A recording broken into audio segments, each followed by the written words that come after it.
Hey, what's up guys, Drew here, and I kind of got a different setup going on. I have my mic set back up, which was kind of like the original setup that I had, and I really like it. It's just a lot better sound quality, and I don't have any guitar audio coming out today, so I have the available channels. So anyways, I kind of wanted to talk about just how I go about setting up my Templeboard. Now, as far as my history with Templeboard, I've been using them since they came out for years now. Me and my brother actually got to go to NAMM the first year that they were announced and check them out there, and we were just so impressed. I mean, at the time we were using the,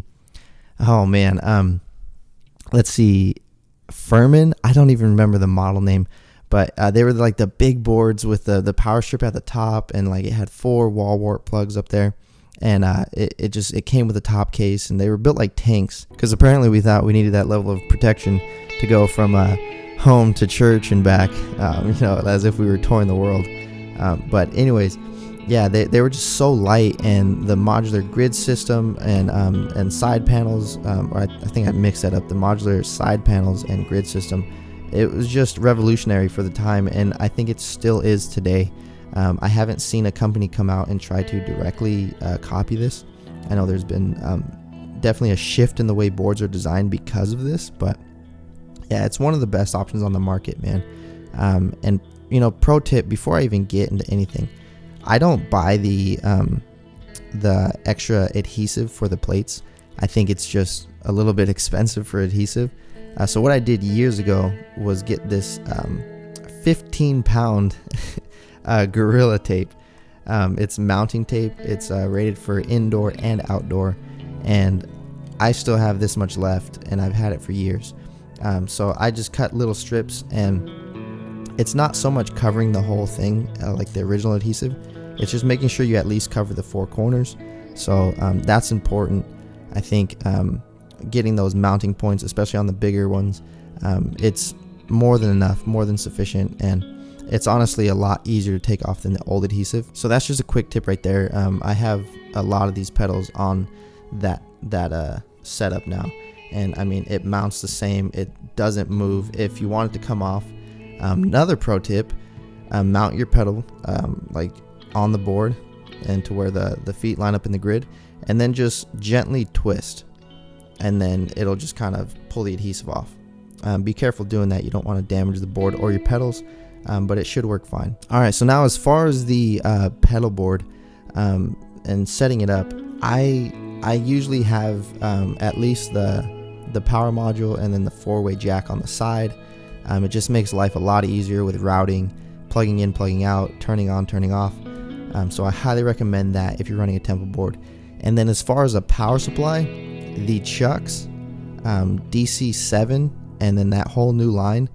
Oh man, I just moved from the Strymon O-Hi, R30, and then the regular O-Hi, and they're phenomenal. They really are.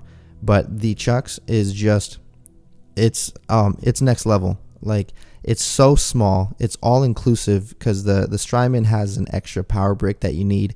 It's just another thing to mount. So I had 3 things mounted underneath my board just for all my power. This thing, I have 1 thing mounted, and get this, the screw holes are perfectly lined up to these holes. So you don't even need to put an extra pedal plate. It comes with screws that you just line up the holes and then just screw it in, and it looks great. I'd show you, but all my pedals are right here. I'll probably post a picture to my Instagram, so definitely check that out. All right, so for the layout, I always start my layouts on Pedal Playground. I think it's just genius. Everything's to scale. You can load up your Templeboard size, and then most of these pedals are on there. If not, then you can just create like a custom pedal, and then try to get the dimensions and think about, okay, well, there's gonna be cables like the D1. I put the sizing. And then obviously understanding that there's side mounted jacks and top mounted mini jacks.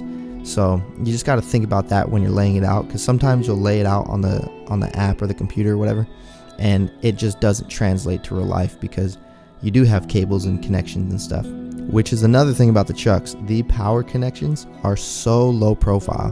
So anyways, so for this one, I actually didn't go to Pedal Playground. I just kind of had this thought in my head.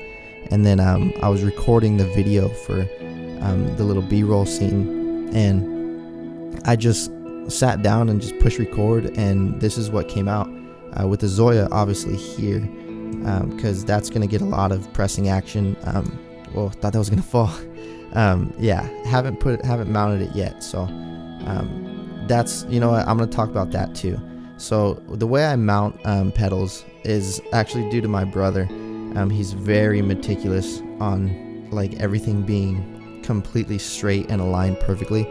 So what we do is we'll take our pedal plates, put them where we want not retrospect, but in a, what's the word? It's whatever. We put them where we want.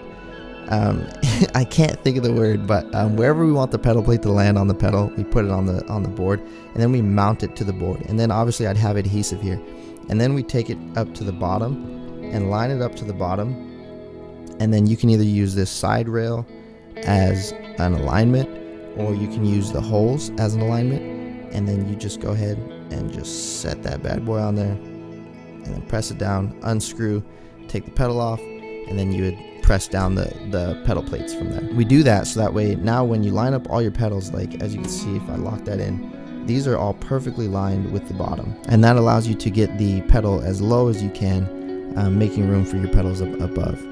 If you know the pedal is going to go on top and it's going to stay on top like this one, I just lined it up to the top and did that same thing, but up here at the top. All right, so as far as like signal flow, obviously I'm going to go input into the input jack, and then the compressor first. So I'm just going to go right underneath in there. So that's why that's the top rightmost pedal, aside from the tuner, which I have in the loop of this, so it doesn't need to be in my chain.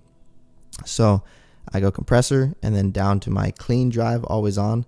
I wish that I could move these, but it just makes more sense size wise for this pedal to be here because it's slim, same width as the Cali 76 and top mounted jacks. So it's not going to work out as far as which one I'm going to be pressing, because I will be turning on the tumness a lot more than I'll be turning off the golden face. I probably won't be turning that off at all. I'm running it as like an always on drive. And then from there, I'm going to the tumness, and then back over here to the volume pedal. And then from the volume pedal, I'm going to go all the way over to the amp. And then none of these are mounted right now. So I don't mount them until I'm ready. Because when you're running wires and stuff, you're going to have to lift them up. And so another tip, don't mount until you're ready, but be careful. Don't tip or move your board too much because they can potentially fall. Usually I'll do this on like a big counter or even on my bed, just that way if something does accidentally fall, it's safe. Alright, and from the effects loop of the simplifier, I go out into my first wet effect, which is the delay, and then I will go stereo. In this rig, I'm going to go stereo into the ZOIA, and then I'm going to go stereo out to the Specular Tempest, stereo out to the Revelation Reverb, and then stereo back into the simplifier. and then stereo, XLR, or TS out. So understanding my my pedal order, like as far as the chain of how I want it to go, it kind of helps me lay out the pedals, because if you don't understand exactly how you want your chain to run, you could, you know, put a compressor over here, and that doesn't make sense, because I'm going to use a long cable to go you know, run to this guy all the way over there when the input's right here. I just use a short cable. Or for like always on pedals, like I'm not going to be turning the Cali 76 off, so I don't need it to be down here. Obviously I ran into like a little size issue with these guys, but I mean, it, like if I had this down here, and this is one of my gripe about the small pedals, is even if you are saving, you know, some space, like you still need room to press that button with your foot. So I can't have this like right next to there, or I'm gonna go turn this off, and I'm gonna on or off, and then I'm gonna drop the volume pedal. So I still need to have decent spacing. Yeah, so I could put it there, maybe save a little bit of space, but then also I got to think about my tap tempos right there. So it makes more sense. I'm gonna have to maybe like get my heel going and click that off, but it just works right there. I think one thing I'm gonna say is don't be too set on like this is how I want it to be, because it just doesn't work out sometimes. Like if I was running MIDI, I gotta think the Spectre Tempest, even though it's top mounted, the MIDI port is actually on the bottom, so that now can conflict with this guy. And on top of that, my D1 has MIDI ports on the top, so that's making it the space even tighter right there. So it's just stuff you got to think about. Well, actually right here, the Jet Revelation Reverb V2 with MIDI has top mounted MIDI jack. Luckily it's TRS and I have a pancake TRS cable, but still that's space that I got to think about. So sometimes you might plan something out on Pedal Playground or whatever, or just in your head, and you go to try it and it doesn't work. Don't get discouraged, just go back to the drawing board. Like sometimes it's gonna take 3 or 4 times of laying stuff out. Sometimes it just doesn't look good to you, which is fine. I know it doesn't really change your tone if it doesn't look good, but still, it's your project, it's your creative space. Like you want it to be a representation of you, so don't settle, but also don't be too discouraged if it doesn't work out, or you know, look as clean as some of the other boards that you see on Instagram and whatnot. Just make it your own. Don't overcomplicate it. Like I have some redundancies here. Like I have a delay here and a reverb here, and then a delay and reverb here, and then also the Empress ZOIA is a delay and reverb if I want it to be. But the thing is, like, okay, they all have different reverb sounds, and like the Jet Revelation is amazing for ambient reverb. It's probably one of the best ambient reverbs that I've ever used, but it doesn't do short, like just natural room reverbs very well. The Spectre Tempest can do that, but I don't prefer the room reverbs. The ZOIA, on the other hand, does an amazing short decay room reverb. And then the repeats of the Spectre Tempest are amazing, but I really like the character that you can put on the D1. So it's just, maybe I have overkill kind of going on with the amount of delays and reverbs I have, or potential for delays and reverbs I have on the board. But that's the thing, it's just potential. You know, I can use it however I want. I like using reverbs in conjunction. You know, I'm going to use this guy for a lot of modulation and maybe some light reverb stuff.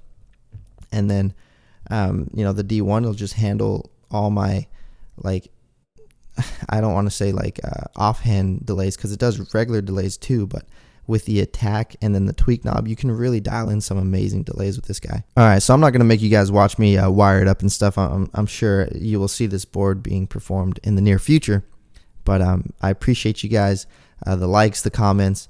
I do have some special stuff coming up in the future, so please stick with me, share, like, subscribe, and comment in the comment section, and let's talk about tone, man. That's what I'm here for. I love talking to everybody that I've been able to talk to, and all the new people that I've met. Such cool and amazing people, and even better players, man. All right, y'all. Well, you guys take care, and I know it's quarantine right now, but make sure you're investing your time wisely right now, whether that's trying out new pedals, diving deeper into the pedals you do have, Just make sure you're being, productive with your free time. All right, guys, take care.